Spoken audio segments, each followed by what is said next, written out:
Hello, world.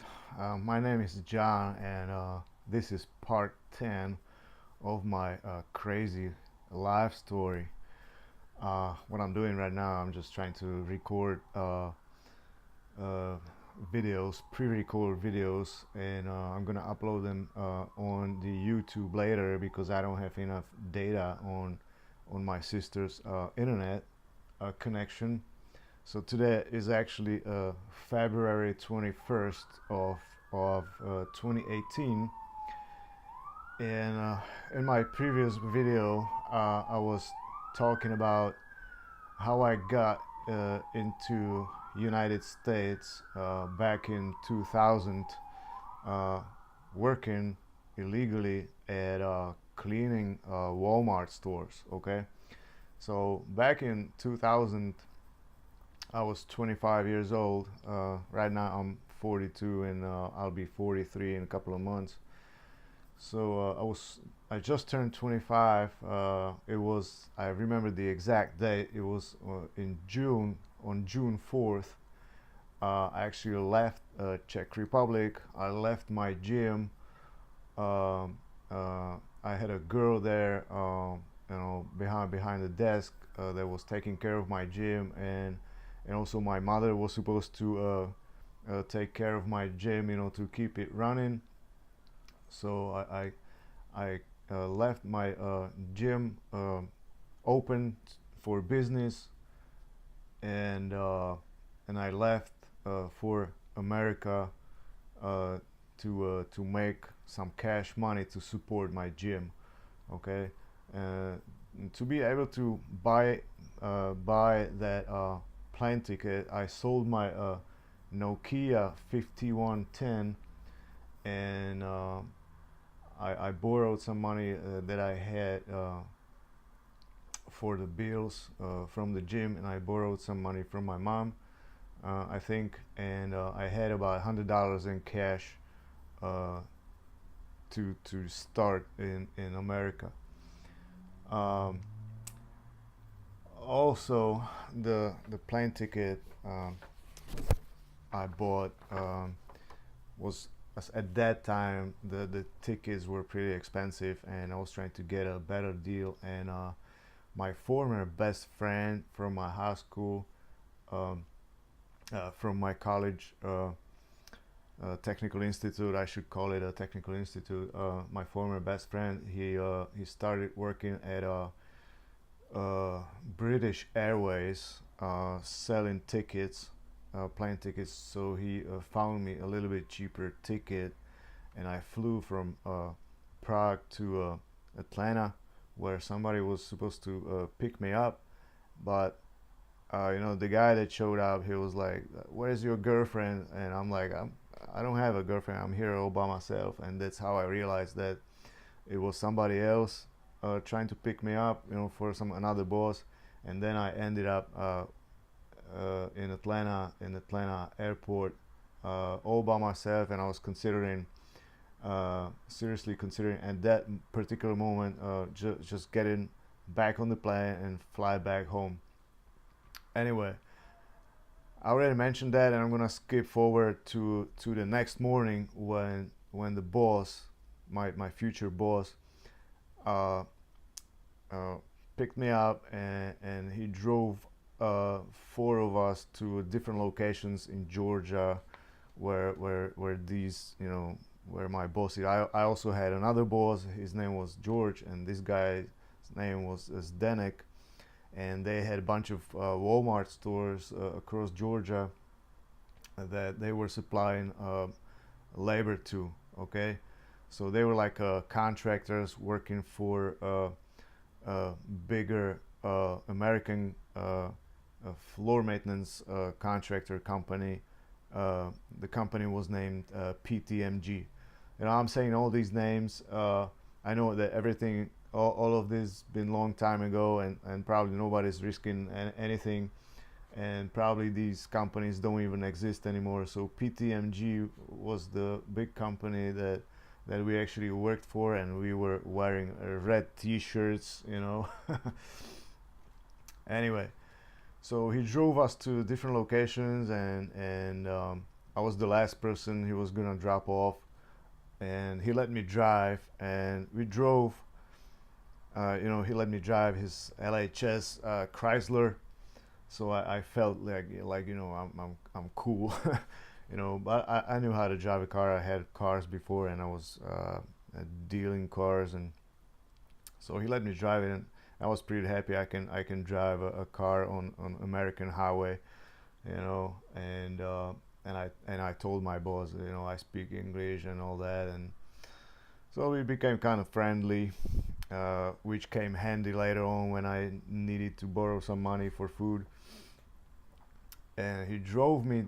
My first workplace was in Hinesville, Georgia.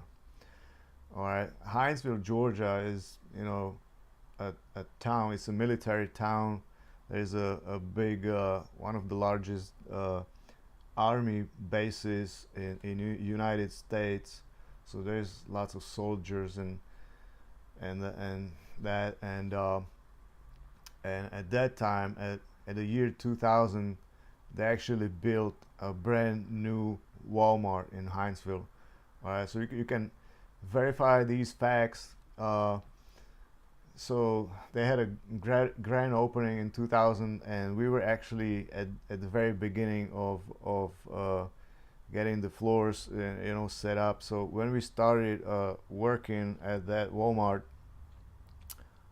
we actually started. That was the first job I ever learned on cleaning floors, was to waxing the floors. Okay, so that was my very first job, waxing floors at Walmart, and I remember I had this crazy supervisor guy. His name was Michael. I mean, he was even shorter than me. I'm a short guy.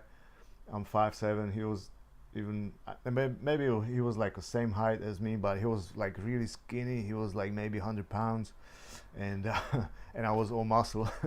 So he looked kind of funny, and he was like really crazy. He was like hyperactive, or he was like the president of the earth. He knows everything, and he was trying to be like all important, like he is the best, at waxing floors. And he was basically like bullying me all the time. He was bullying all the other people. It was like crazy motherfucker. He was like really skinny, and he had like messed up teeth and long hair, and anyway, so my boss then dropped me off at Hinesville, and we were sleeping. We were staying at a double wide mobile home, like really close to a railroad tracks. I don't really remember the name of the mobile home park, but it's not hard to look it up.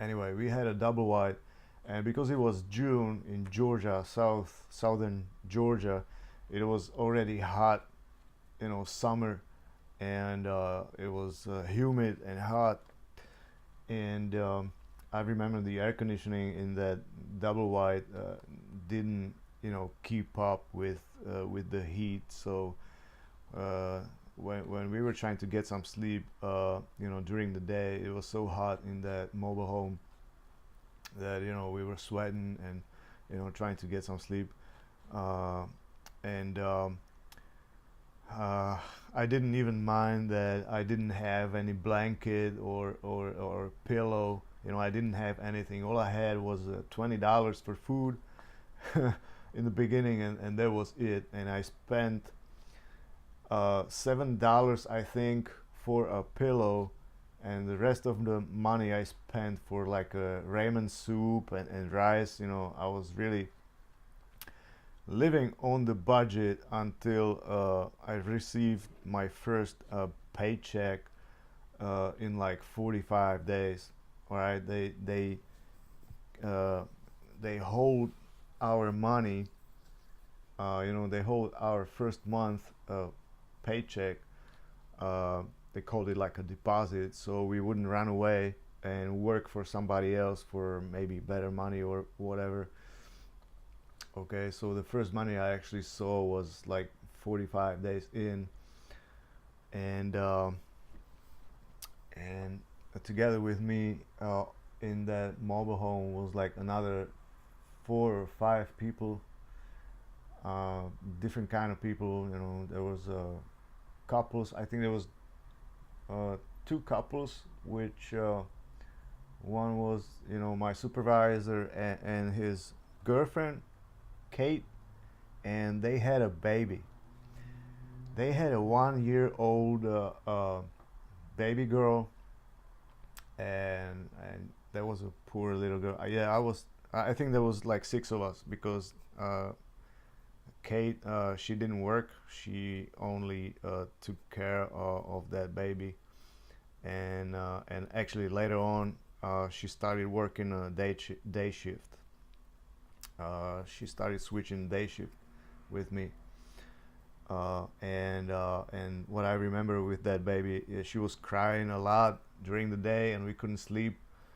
And Kate, she wasn't really taking care of that baby. She wasn't a good mother. She was a pretty bad mother. She wouldn't even, you know, take her out for a walk. I mean, she was inside the mobile home. I mean, the little baby girl, she was inside the mobile home all day long, all night long. They wouldn't go outside at all.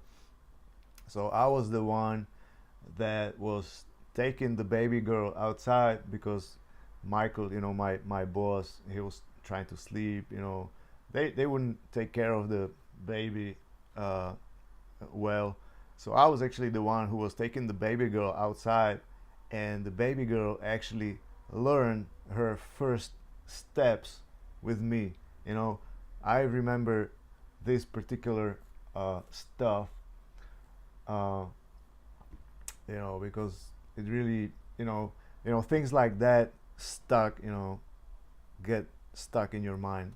So this baby girl actually learned her first steps with me, either inside or outside the house. I was teaching her walking. Her mother, neither her father, were teaching her walking, and she was already like little over a year old, and she wanted to run around, and I remember having fun with that little baby girl.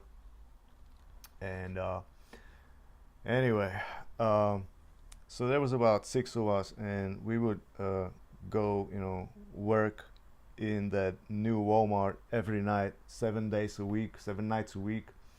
And then one of our bosses, they would like stop by, once in 2 weeks, and brought us checks, and that's how it worked. And and the boss also told us there's a possibility of working a day shift. Okay, so I grabbed the day shift because nobody else wanted to do it, and I wanted to, uh, get most of the time spent in America just working. As many hours, I could get, I would work and work and work. All right, so I had the night shift, which was actually 9 hour shift from 11 till 8 o'clock in the morning. So it was 9 hours, but were getting paid for 8 hours, and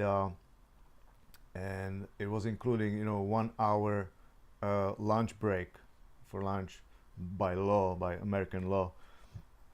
And we were getting paid, I think it was 6.50 or $7 an hour. It was the minimum wage at that time. So we worked 7 nights a week, and I also worked the day shift. I was switching with Kate, and every other day, and I was making $1,500 a month for night shift, and half of it, 750 for the day shift. All right, so together I was making 2250 a month, just cleaning Walmarts, which was insane money for us. It was a lot of money for us. I know it was a lot of money for Americans too, like for the stockers or cashiers.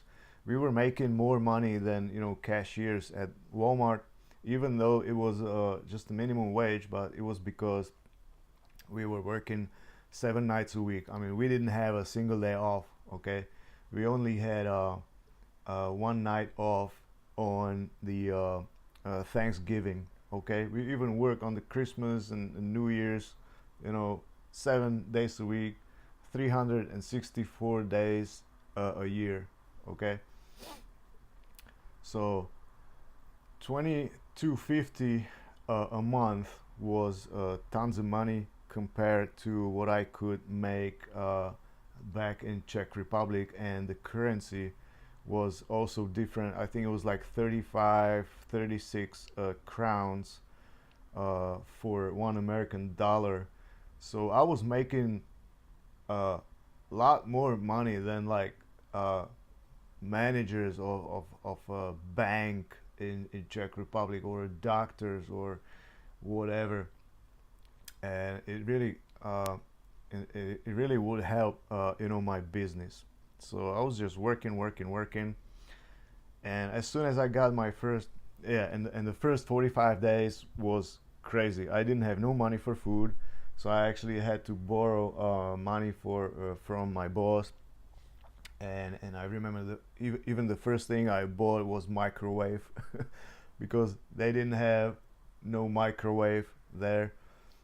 So I bought a microwave for like, I don't know, $30, and like one of the cheapest, so I could warm up my food. And I was like really trying to eat like really cheap food, and so I could survive until my first paycheck. And we also didn't have any computer, so we would, my boss Michael, supervisor, he had a older model, like 1990 Mazda 626 with the automatic seat belts, and he would drive us to a local library to get on the internet, so we can like check the news. Or my family, none of my people had an email, but my friend, he had email, so I would email him sometimes. But to stay in touch with my family, like my mother and my girlfriend, I would have to call on the landline. Okay, uh, because I didn't have a cell phone. I sold my cell phone in Czech. And also the cell phone situation in United States was completely different from ours. I'm gonna talk about it later.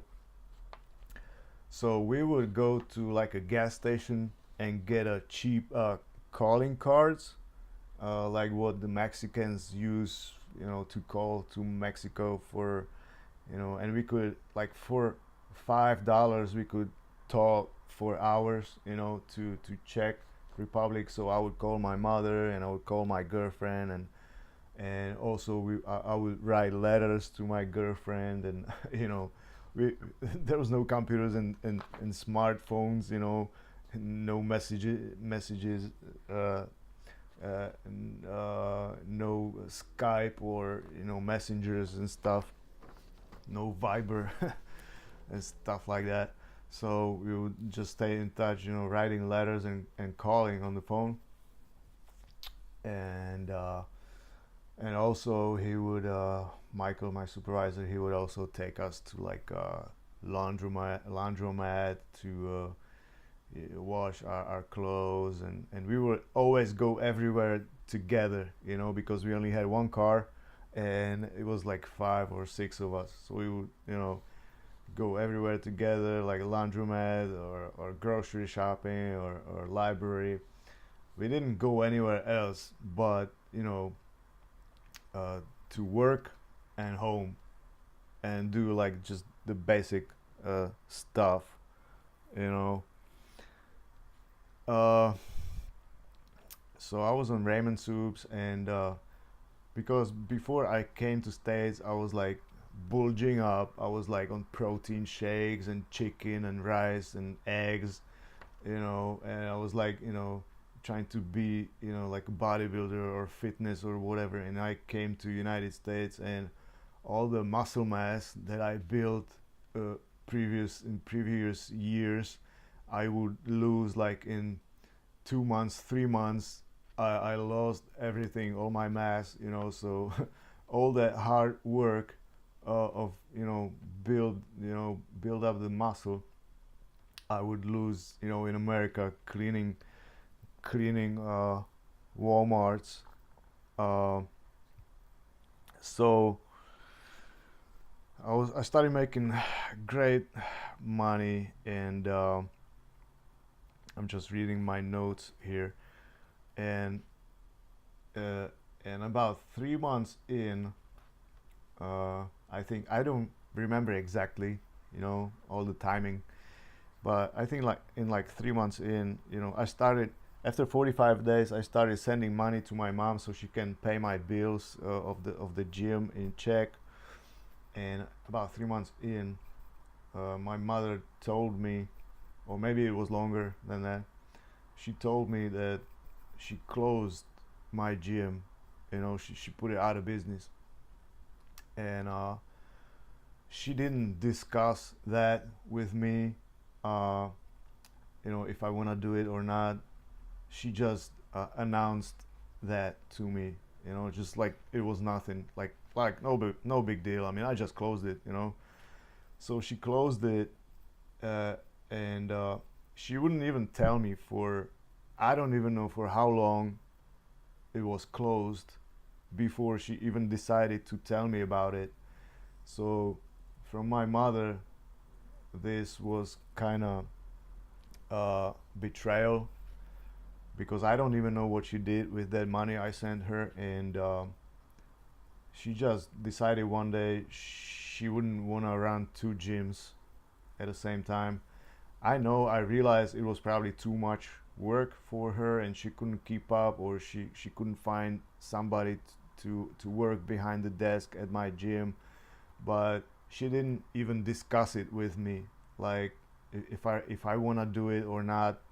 She just closed it, and suddenly, like, I didn't have place to come back to, because I actually was, at the time I was owning the gym. I actually moved from my apartment because I couldn't afford to pay rent in my apartment anymore. So I moved out of my apartment. I actually lived in like a storage area in that gym.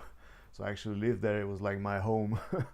Of course, uh, nobody could know that. I mean, nobody knew that but me and my employees and my mom. But none of the customers, none of the women that go working out there, nobody could have known that.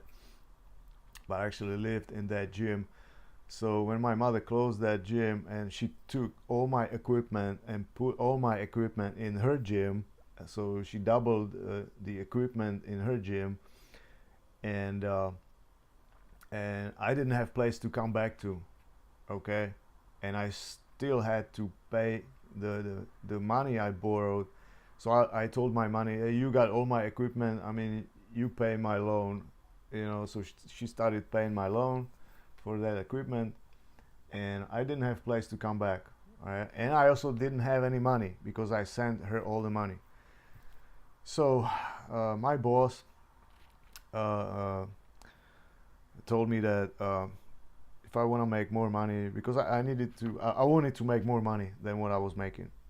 So he told me, if I want to make more money, I could become a supervisor on Walmart stores, like like the crazy supervisor I had there. I could become one of them, one of these people. All right, so I could be making 1,800 bucks a month. Plus, he would put me to another store where I would have a day shift also. While working the day shift and night shift was really exhausting. I was working at that day when I had both shifts. I was working 18 hours straight. Plus you need a couple hours to get a shower, eat, or whatever. So on that particular day, I probably slept like 3 hours. okay? And on the other days when I had only the night shift, I didn't sleep much either, because you can't really sleep during the day. So the sleep deficiency, the sleep deprivation uh, really started kicking in like real soon. So I was starting to get like real exhausted and in pain. My back would hurt, my legs. My legs were hurting so bad because I was 18 hours straight walking on Walmart, and we were always making fun of it, like even in the future, like we walked so many miles uh, working these jobs that we could probably walk around the earth like 3 times, or back and forth, to the moon or whatever. We've been walking so many miles every day. So I got lots, I got thousands and hundreds of thousands miles in my feet, in my legs. So my feet was hurting, and I was getting so tired, and I told myself, I have to make more money. But in order to become a supervisor, I would have to buy a vehicle. So in about 3 months, I didn't have any money, so I borrowed some money uh, some from the people that I worked with, and we went to a car auction somewhere, and I bought this Lincoln town car. Okay, 1988 classic American Lincoln town car, and I love classic American cars. And I always was dreaming I'm gonna have big square American car like Cadillac or Lincoln or whatever. It was actually not my first American car. I had my first American car when I was first time in the United States in 1996.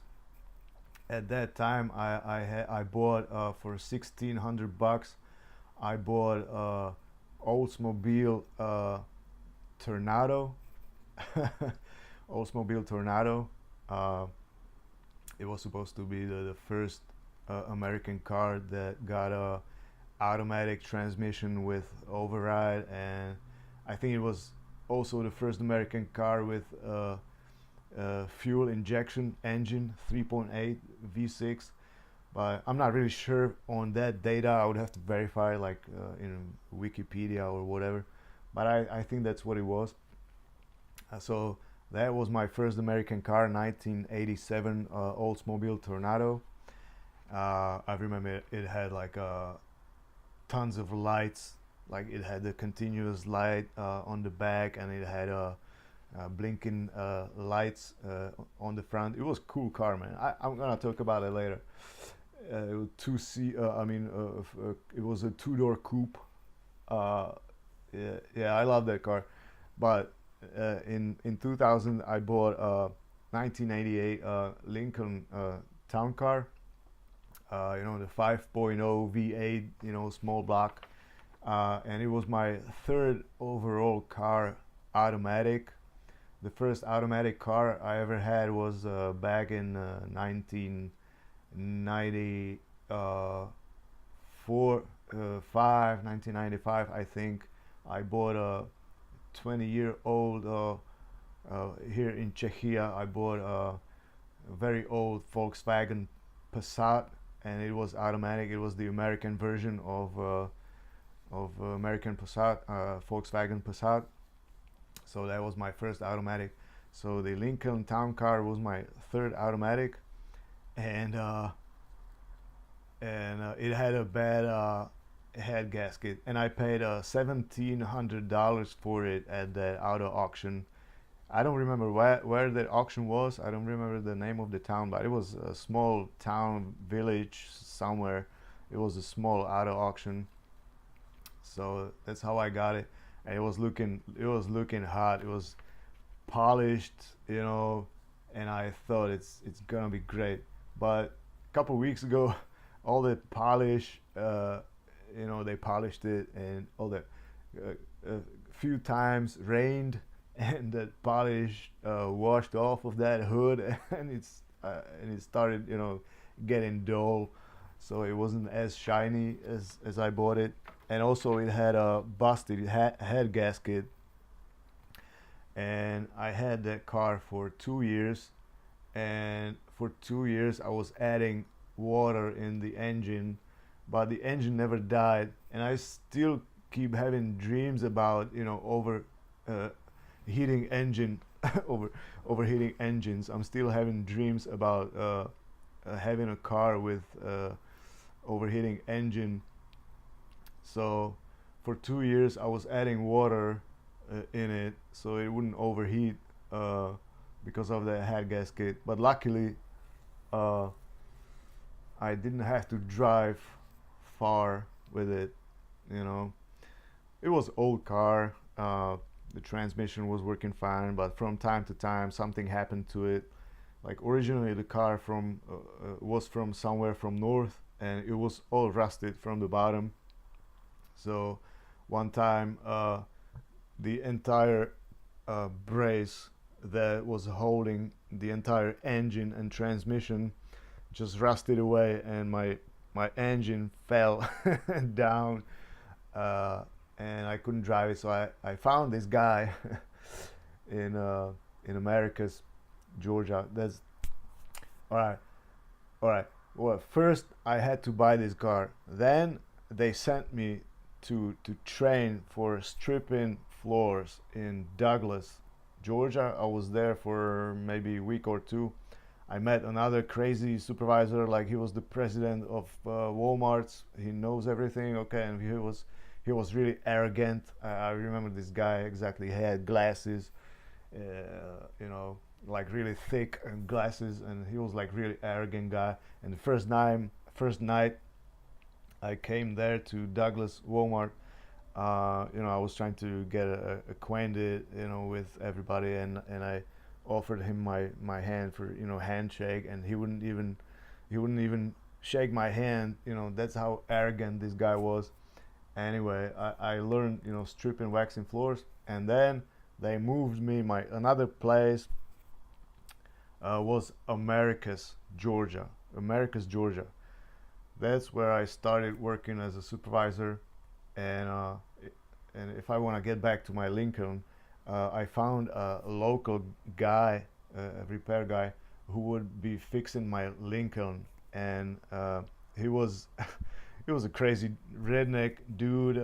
He was smoking pot and dealing, pot, and he was dealing drugs and fixing cars in his backyard. He, he was the typical Georgia redneck, and we became kind of friends. And he would be fixing my Lincoln on multiple occasions, like when my engine brace rusted off, and my exhaust muffler got busted, or the gas line coming from the gas tank to the engine, just busted one time, and my gas leaked out, and my brakes broke, and that car was I kept fixing that. I kept fixing that car all the time, except that busted head gasket. I never fixed that.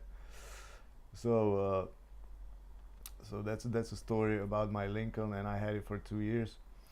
And I was staying in Americus, Georgia, for the rest of my stay. My first uh, stay in America was like 19 months, and I spent 16 of those months in Americus, Georgia. All right, and I didn't go anywhere else, just to work and back. Only I think one or twice we went to the beach. Uh, Once we went to Savannah, I think, and then we went to like Hilton Head Island. All right, and that's it. I didn't do any other trips. All I was doing was working, and saving money. All right, and I'm gonna talk about it in my next video.